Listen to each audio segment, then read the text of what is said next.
We cannot enjoy anything in life. Really, we cannot.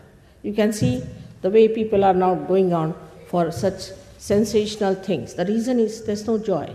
The sensitivity to joy is so reduced that I sometimes fear with all that they are doing, so fed up that they may have to put electrodes in their limbic area to get the joy instantly.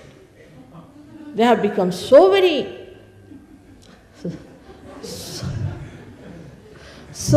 insensitive to anything.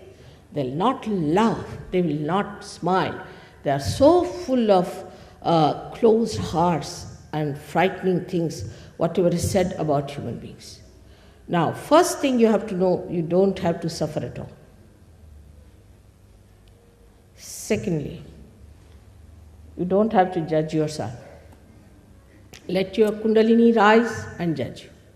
You don't start judging yourself and condemning yourself. And another fashion, which is very common, is to feel guilty. From the very beginning, you start, I am afraid. What are you afraid of? You have to have all the courage, all the blessings, and all the confidence. You are a human being. And this is the message I want to tell you, that you are a human being and you have to be the spirit. And once you are the spirit, you will be surprised, the blessings will be showering upon you. In these modern times, to talk about these things is out of date. But it is predicted that this will be said and this will be done. For us, it is important, first of all, to know our own glory, our own truths, and about how we are built and how others are built. Once you know that, first of all, the peace within is established. Unless and until there is peace within, what do you talk of this peace organization and peace Nobel Prize? I have seen the people who have got Nobel Prizes are the most hot-headed, so much that you have to talk to them with a barge pole in between. Anytime they are up to jump on you, you cannot challenge them. Even talking to them is a difficult situation. So how are they going to have this peace foundation when they are themselves so shaky? Then you have other things talking about the love, full of lust and greed. They love your purse, not you. When you talk of love, love is a thing that's detached. Like the sap in the tree rises, goes to all the leaves, all the trunk, all the flowers, all the fruits, and comes back. It's not attached. If it gets attached to one fruit, the tree will die and the fruit will die too. So this pure love or the divine love is detached. That's why it acts. It works. A person who is a realized soul is such a pure personality that even a glance of such a person can do lots of things. Even a thought of such a person in the attention can do so many things, bring about so many changes. So this is the time of our transformation. We have to become a higher personality. The transformation has to take place. At the time of Easter, we give people eggs. Perhaps people do not know why do we give them eggs at the time of Easter. But about Christ it is written in our scriptures that he was an egg to begin with. Of course, he was much more before that, but to begin with, he was the God of innocence. But then he came as an egg. And then he was divided into two halves. The one half which incarnated and which transformed Easter. So the resurrection is the transformation. Like an egg, if we are bound by our conditioning and by our ego, we break through that shell and become a bird which is really a free bird. Only thing, the bird has to know how to fly. Now this is, again I am saying, is the living process of the living nature, of the living power of love. It is not something artificial. In Sahaja Yoga, I must have spoken in this hall, I don't know how many times before. And again, today there's a chance to speak to you. What I have to say that it is important, the becoming is not important. You cannot become a member of Sahaja Yoga.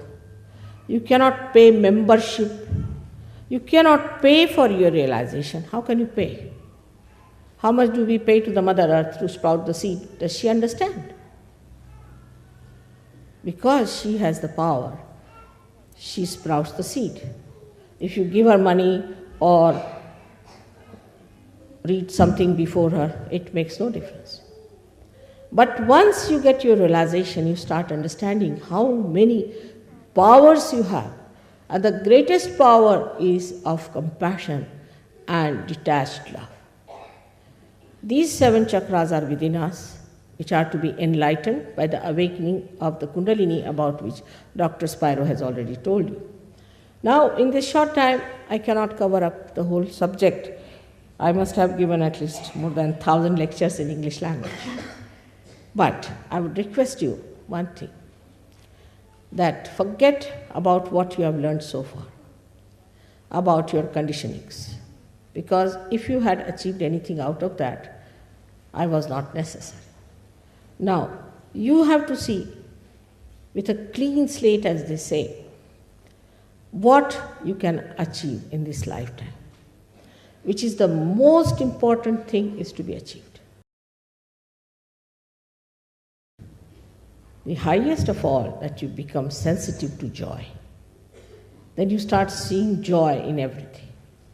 You don't have to think as, oh, this is the thing which is marvelous. No, it just happens. You see, it is. Just you enjoy without thinking about it. You become a peaceful personality. You become a dynamic personality. You are not swayed by the waves of things like some fashion coming up, then some sort of a nonsensical idea coming up, then some medicine coming up, and you treating yourself and getting into trouble. You just rise above all these things at a higher level, and you start seeing everything as a witness. You become the witness of all the jokes that are going on, and you just watch it, and you think, what's all this? Is just a play.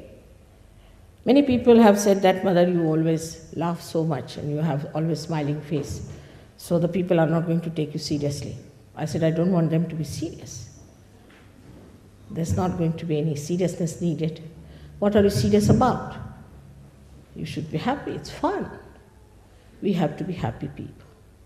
We have to be happy. Those people who think they are very guilty